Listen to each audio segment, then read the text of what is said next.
All right, we're going to be working back on our Tornado's carburetor, the Holley 4150.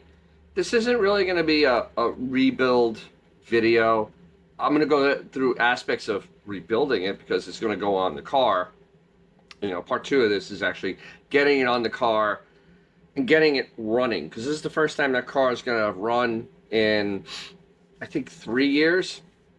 So it's going to be kind of a big deal when I get this done. But what I'm going to go through today is just the cleaning process and prepping the carburetor to be rebuilt. And this is universal. It doesn't matter if it's, a Carter, an Edelbrock, a Quadrajet, a Holley, Weber side drafts. The steps are going to be very similar. You have to deal with things like gaskets sticking or passageways that are gunked up with things. The best way to deal with it is patience. So let me get to the carburetor. We'll go from there. Okay, so yesterday I sprayed this gasket with WD-40. WD-40 is very good at loosening up gaskets from surfaces. It's a less destructive way to try to get them off. What you should do to be preemptive and make sure that does not happen is spray them with WD-40 before you assemble them. Then you get to peel them off multiple times. So I soaked it. So you take a nice razor, lay it flat,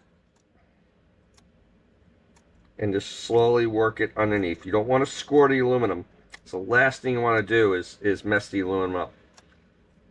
Get off as much as you can and kind of just work slowly and patiently so you don't have any score marks in the aluminum.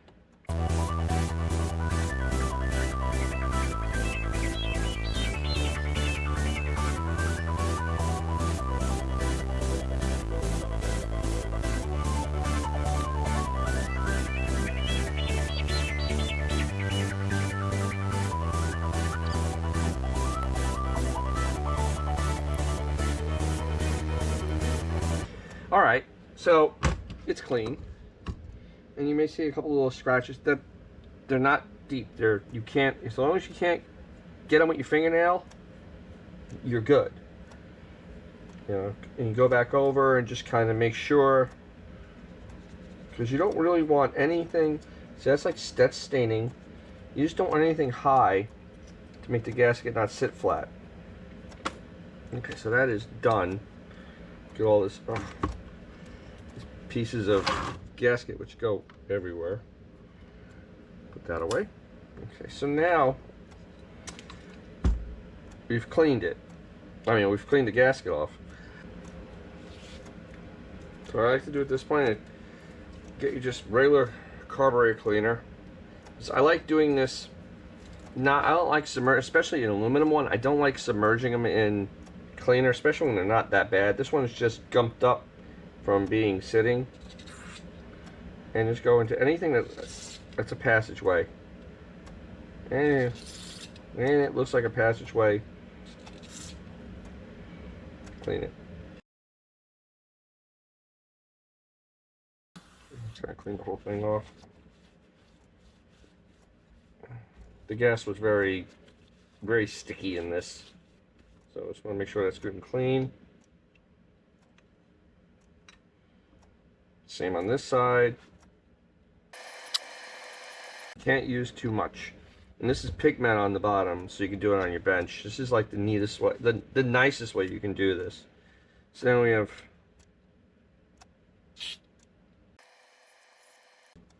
Holley has a lot of air bleach. You just have to make sure they're all cleaned out. Every carburetor does. It helps regulate the mixture.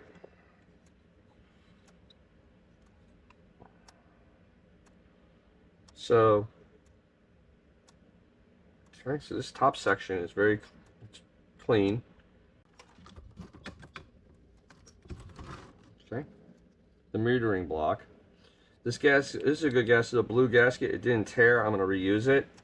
But what we're going to do is that the jets were sitting in gasoline forever.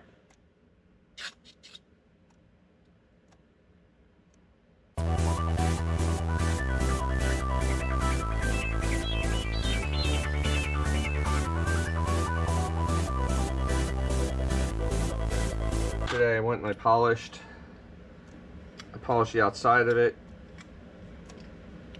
on the float bowls. Make it look all nice. Look at that. Floats.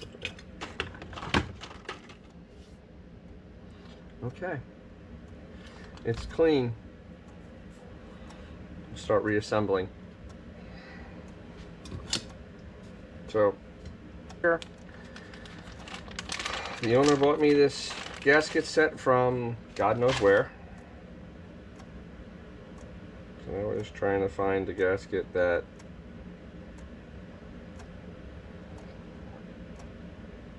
matches. So we found the gasket. They're all the same.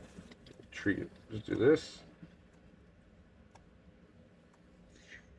WD-40.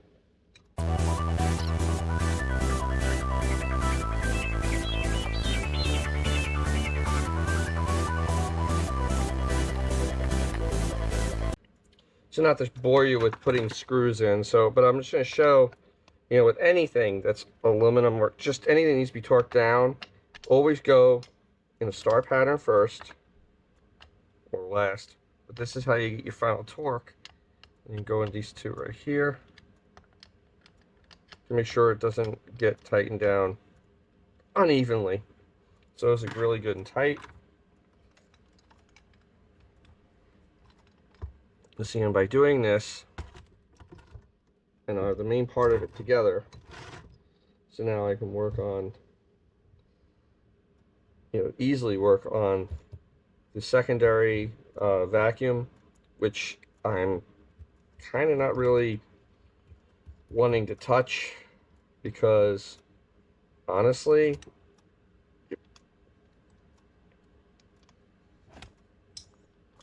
I mean, this carburetor has almost no mileage on it. See? And you can just hear how good it sounds. So, and I feel that this one's going to be better than anything that's in this kit that I have. Because, yeah, the kit with no instructions. This,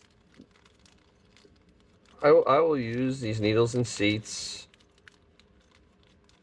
and adjustments, but I will not use this power valve. This is what happens when you order something from mainland China.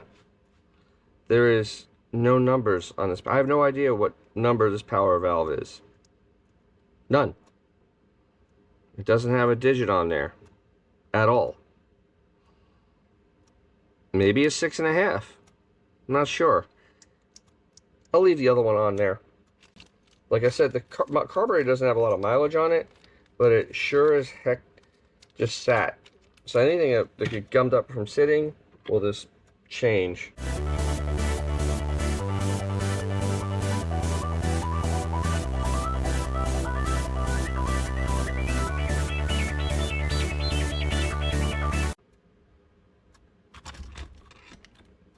This special screwdriver.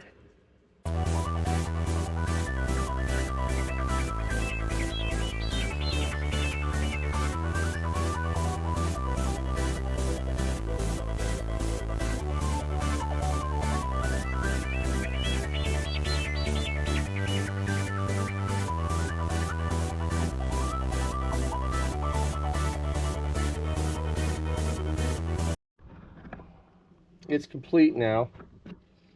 I start shining up a little bit more. I got everything working on it. Even will squirt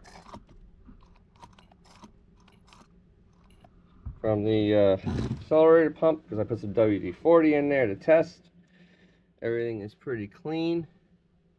Just a little more polish on it, and it shall be ready to be installed on our Toronado. Well, there we go. The carburetor is rebuilt. Sorry if some of the stuff is cut out because the camera kept overheating on me. YouTube things. Modern technology is great until it doesn't work. So, if you got something from that, hey, like. If you want to see a little more and me actually get that Toronado running, subscribe. As I said earlier, please comment because I really want your feedback on this. I've never done one of these things before, and I truly not a fan. And as always, you can share because sharing is free. That's been verified. Yeah, I have no words for this carburetor or this kit that came from Minka, China. I didn't order it. The owner did. I may do it what I had. Hopefully when we get this installed, everything will be fine. We'll make the adjustments on the floats then, because that will just make life easier.